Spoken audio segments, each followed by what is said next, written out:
Eto malutong na ampaw, another malutong. Totoo, mismo. Grabe naman yung mga yun. Ako, sobrang lutong at mukhang sobrang sarap. That's right. Kaya naman pala trending yung lechon na yan. Sobrang nakakatak. Tingnan mo yung bawat slice na yan. Oh. Grabe naman. Tikman na natin yan kasama si Chef JR. Chef, bakit yan ba trending? Kahapon nakakontinue lang si Chef. Oo Tapos nga. ngayon, lechon. Chef, Blessed Pipino, morning, Ma'am Suzy, Brother Kaloy. Trending ang lechonan na ito dahil world class ang sarap. Ito, sound check tayo. Sample lang muna. Ayun o. Ay, Diyos ko Lord. Ayan o. Oh my goodness. Kanina pa po ito naluto pero ang galing ng pagkakalutong niya. Lasa, world class talaga. Winner na winner. Kaya nga, eto, dinayo natin yung tumitrending na lechonan dito sa Imus, Cavite.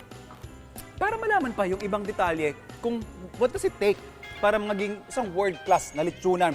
For 20 years na sila nag-ooperate, talaga namang namamayagpag ang lechon dito at yung kanilang proseso. Kaya tawagin na natin, tanongin natin yung may-ari, ang ating kaibigan, si Sir Ariel. A blessed morning, Sir Ariel!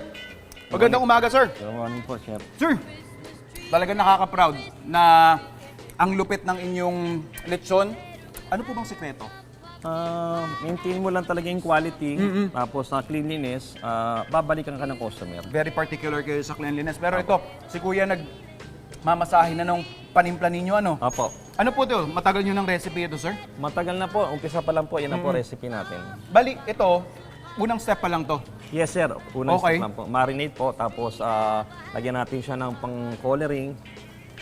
Coloring. Ano po yung specific na coloring yung nilalagay? Yung powder po siya para mas maganda po yung pagkapula niya, Chef.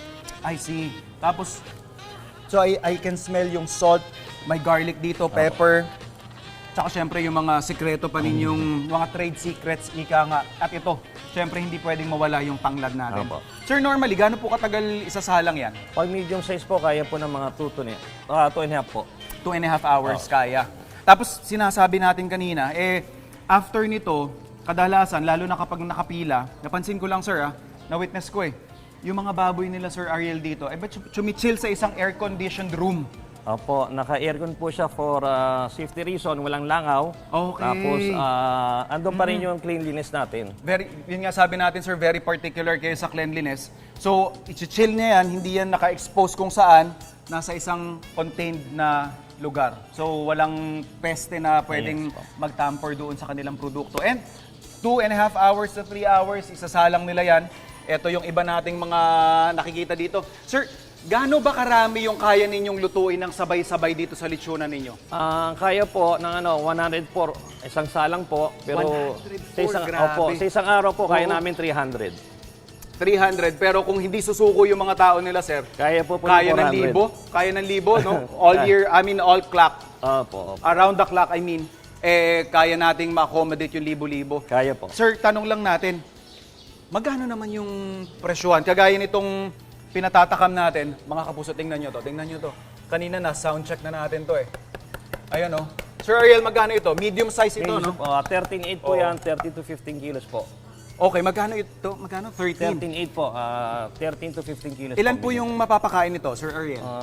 30 to 40 person po. Grabe. Pero, kunyari, small family lang kami or small family gathering, meron po bang ibang option pa? Meron po tayong deleche, 5 to 7 kilos, 10.8. 10.8. Pampamilya po talaga yun. Mga ilan po yung kayang pakainin nun, sir? Mga 10 to 15 person po. Maganda na po pa yung 10 pampamilya. to 15. Ito.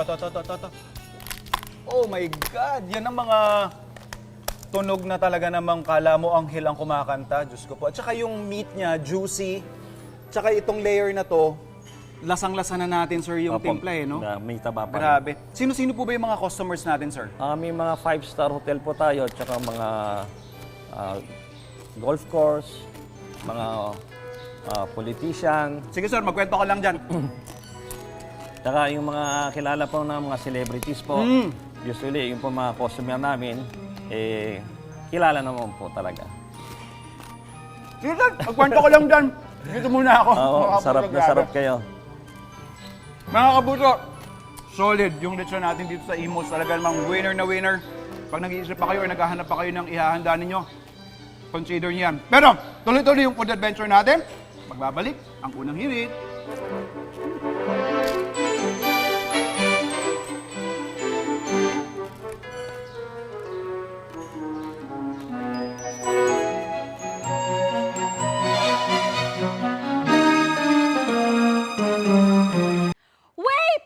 Wait!